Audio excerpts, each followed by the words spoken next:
अमित शाह जी का इलाका Gandhinagar, smart city, clean city, typhoid फैल रहा है। मतलब हर घर में पाइप्ड वाटर सप्लाई जाएगी। ये मोदी जी ने हर चुनाव में इस नारे को भुनाया, 70 साल को कोसा। ये इंदौर के पाइप्ड वाटर सप्लाई की हालत। हमारे स्पोक्स पर्सन को तैयार करके भेजता हूं कि आज इस पे डिबेट होगी। टाइफॉइड गांधीनगर में नहीं होती। 30% दिल्ली का पानी जब आम आदमी पार्टी की सरकार थी काला था, बीजेपी की सरकार आई तो पीला हो गया। हर चीज में जहर, और अगर कुछ कसर रह गई तो भाजपा के नेताओं की जुबान में जहर। ईमानदार पत्रकारिता की आदत, नरेंद्र मोदी ने उस आदत की हत्या कर दी है। 70% पानी भारत का दूषित हो चुका है। ये घर घर जल नहीं था, माफ कीजिएगा, घर घर मल योजना थी। 70 साल में कुछ नहीं हुआ, मैं हर जगह हर घर में पानी भिजवा रहा हूं। ये भिजवा रहे हैं आप। इंदौर के भागीरथपुरा में दूषित पानी के सेवन से अब तक 18 जानें जा चुकी हैं और 100 लोग अभी भी अपनी जान के लिए आईसीयू में लड़ रहे हैं, संघर्ष कर रहे हैं। ये जो हादसा हुआ है पहला उदाहरण नहीं है। ये राज्य भी ऐसा है जहां बहुत लंबे अंतराल से भारतीय जनता पार्टी का शासन रहा है। डबल इंजन नहीं, ट्रिपल इंजन रहा है। स्वच्छ भारत कैंपेन में इंदौर लगभग 9 बार प्रथम स्थान पर रहा है। यह पोल खुल जाती है इस सरकार के नारों की, इस सरकार की योजनाओं की। मैं 2 नारे आपके सामने रखता हूं। एक तो स्वच्छ भारत, इंदौर नंबर 1, हालत देखिए इंदौर में। और दूसरा, हर घर जल योजना। मतलब हर घर में पाइप्ड वाटर सप्लाई जाएगी। ये मोदी जी ने हर चुनाव में इस नारे को भुनाया, 70 साल को कोसा। ये इंदौर के पाइप्ड वाटर सप्लाई की हालत है। मैं आपके सामने एक ऐसा सनसनीखेज कागज रखना चाहता हूं। पाइपलाइन बदलने का ठेका 22 जुलाई 2022 को अप्रूवल्स आ चुके थे। इंतजार किस बात का था? अप्रूवल आ गए, कंपनी आपने फाइनल करनी थी बस। क्या किसी कमीशन के इंतजार में आप बैठे थे? ये कागज मैं आपको दूंगा अभी प्रेस वार्ता के बाद। लोगों की जान के साथ खिलवाड़ करना। Smart city Indore, clean city Indore, हर घर जल योजना में इंदौर। फिर ये क्या हुआ?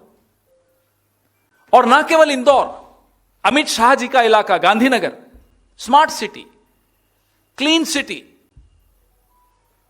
टाइफॉइड फैल रहा है। मैं रोज डिबेट्स के लिए हमारे स्पोक्स पर्सन को तैयार करके भेजता हूं कि आज इस पे डिबेट होगी। टाइफॉइड गांधीनगर में नहीं होती। रोज बेचारे बैरंग आ जाते हैं कि नहीं हो रही।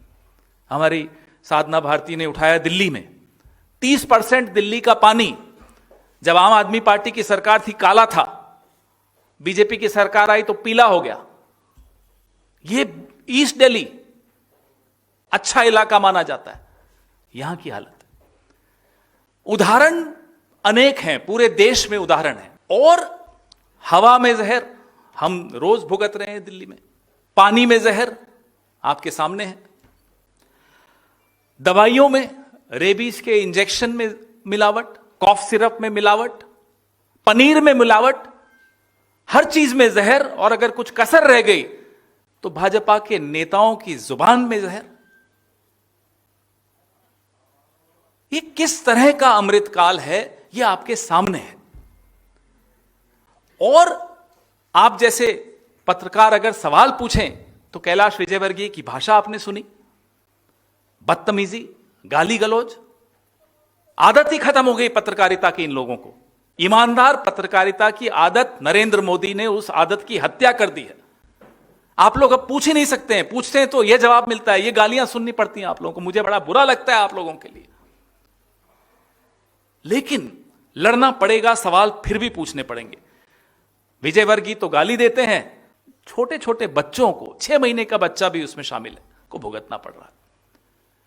मेयर कुछ कहता है, मंत्री कुछ और कहता है, मुख्यमंत्री गाना गाता है। ये हाल मध्य प्रदेश का बना हुआ है, जहां 18 महीने छोड़ दीजिए, कमलनाथ जी की जो सरकार आई थी, पिछले कई कई सालों से लगातार इनकी सरकार है। और जो इंटरनेशनल सेंटर फॉर सस्टेनेबिलिटी की एक रिपोर्ट है, वो बता रही है कि 70% पानी भारत का दूषित हो चुका है। हमें और आपको अलग अलग विवादों में व्यस्त रखने के पीछे की साजिश यह है कि असली मुद्दे, मिलावट के मुद्दे, दवाइयों में मिलावट के मुद्दे, कफ सिरप के मुद्दे, जहरीले पानी के मुद्दे, ये सब मुद्दे सामने न आए, मेन स्ट्रीम में न आए, डिबेट्स का हिस्सा न बने, राजनीतिक विमर्श का हिस्सा न बने। हजारों करोड़ खर्च किए गए, हर जल योजना, हर घर जल योजना, घर घर जल योजना। ये घर घर जल नहीं था, माफ कीजिएगा, घर घर मल योजना थी। हम सब के पानी में मल आ रहा था। ये हालत थी इंदौर की, ये हालत कई शहरों की है। इंदौर का तो सामने आ गया, और सवाल अभी भी इंदौर में ऐसे हैं जिनका जवाब आपको नहीं मिल रहा। मैं अभी सवाल पूछूंगा। सीधी सीधी जिम्मेदारी ये उन लोगों की है जो लच्छेदार नारे देते हैं, तमाशबीन बनते हैं, हम सबको व्यस्त रखते हैं, हम सब में विवाद पैदा करते हैं। प्रधानमंत्री की सीधी सीधी जिम्मेदारी है। लगातार जब मुंह खोलते हैं, 70 साल में कुछ नहीं हुआ, मैं हर जगह हर घर में पानी भिजवा रहा हूं। ये भिजवा रहे हैं आप, हजारों करोड़ खर्च करके। एडीबी से पैसा आया, एशियन डेवलपमेंट बैंक से, इसी काम के लिए आया। कौन करेगा उसका ऑडिट? क्या हिसाब किताब क्या है उस पैसे का? कहां गया वो पैसा अगर बच्चे मर रहे हैं तो? मुख्यमंत्री, प्रधानमंत्री, मेयर, मंत्री, कोई तो जिम्मेदारी लेगा या कोई नहीं लेगा? आपको मैं एशियन डेवलपमेंट बैंक के बारे में बता रहा था। 200 मिलियन अमेरिकन डॉलर का ऋण 2003 में मिला भोपाल, ग्वालियर, इंदौर, जबलपुर, इन शहरों को कवर करने के लिए। उस पैसे का क्या हुआ? यह सवाल आपको पूछना होगा, हमें पूछना होगा। भले कैलाश विजयवर्गीय जैसे गाली देने वाले लोगों का सामना करना पड़े, वो गाली दें, लेकिन यह सवाल हमें पूछना होगा ताकि और बच्चे न मर सके। इतनी बड़ी राशि एडीबी ने दी है आपको, जिस काम के लिए दी है। आप ये ठेके निकाल के फिर रुक जाते हैं, इंतजार करते हैं कि सबसे बड़ी कमीशन कौन देगा। अब एक और जानकारी हमारे सामने आई कि सवाल हम पहले पूछेंगे क्योंकि जानकारी है हमारे पास, लेकिन हम जवाब सरकार से मांगना चाहते हैं कि क्या इंदौर में जो दूषित पेयजल से मौतें हुई, उन मामलों में वाटर सैंपल्स और प्रभावित नागरिकों के स्टूल सैंपल की कल्चर जांच हुई या नहीं हुई? बहुत महत्वपूर्ण सवाल है। अगले सवाल से आपको मालूम पड़ेगा कि ये क्यों पूछ रहा हूं मैं।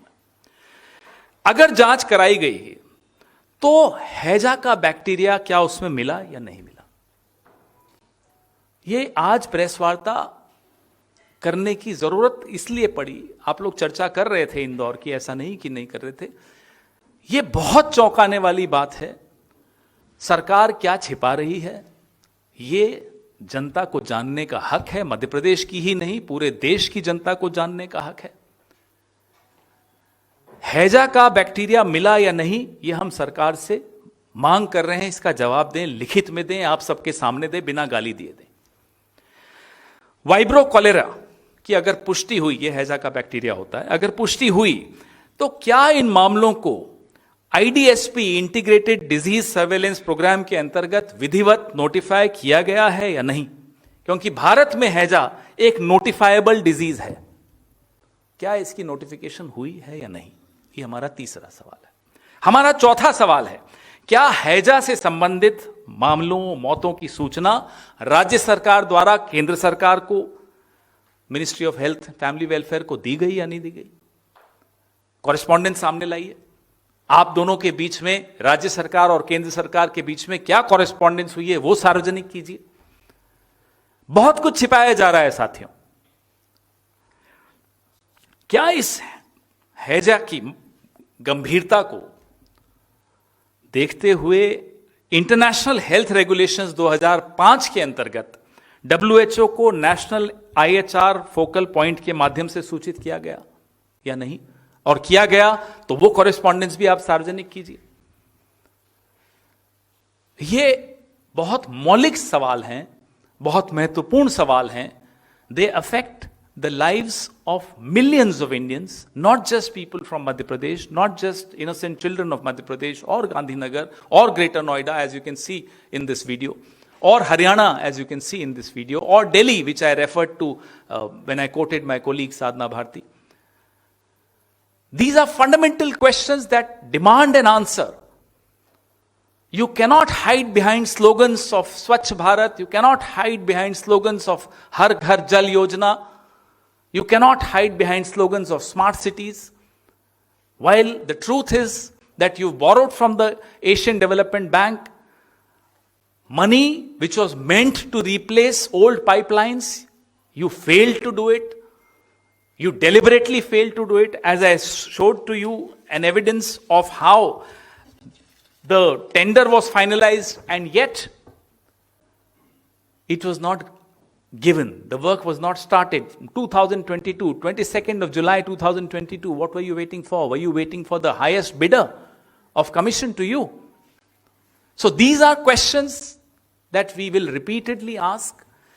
Our Madhya Pradesh unit is actively involved in holding the government accountable. We are trying to hold the government accountable. The government in Madhya Pradesh and the government at the center speak in multiple forked language.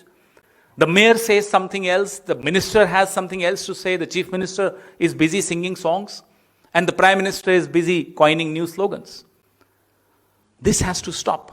Dastak की आपसे गुजारिश है कि अगर इसको बचाना चाहते हैं तो नेशनल दस्तक को सब्सक्राइब करने के लिए रेड कलर के सब्सक्राइब बटन को दबाएं, फिर बेल आइकन की घंटी दबाएं। नेशनल दस्तक को बचाने के लिए बहुत जरूरी है कि हर खबर को शेयर करें, लाइक करें, कमेंट जरूर करें।